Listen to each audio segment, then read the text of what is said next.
Seorang ayah berinisial HN, 35, warga desa Karangtinggi, Kecamatan Lebong Selatan, Provinsi Bengkulu ditangkap setelah menggorok leher anak kandungnya yang berusia 3 tahun, Elca, Kamis, 27 Maret 2025. Kasus ini mengejutkan masyarakat setempat, mengingat pelaku tega menghabisi nyawa buah hatinya sendiri akibat sakit hati ditolak rujuk oleh mantan istri.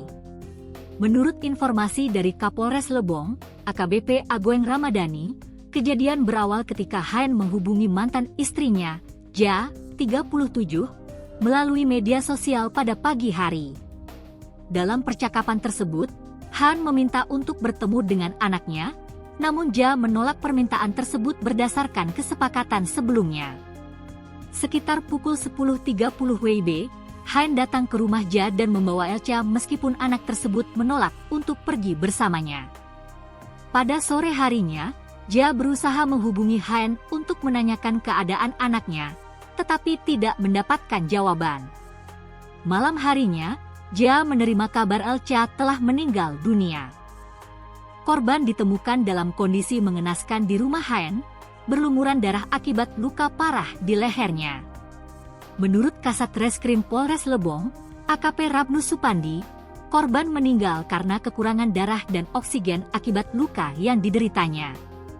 Setelah menerima laporan, pihak kepolisian melakukan pencarian dan berhasil menangkap Han di Desa Batu Dewa, Kecamatan Curup Utara, Kabupaten Rejang Lebong, sekira pukul 10 waktu Indonesia Barat. Saat ditangkap, Han berusaha melarikan diri, sehingga petugas terpaksa memberikan tindakan tegas dengan menembak kakinya.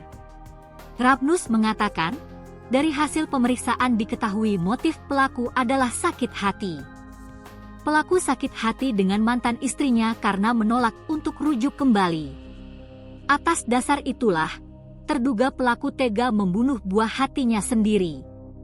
Motifnya sakit hati, karena mantan istrinya menolak rujuk, jelas Kasat.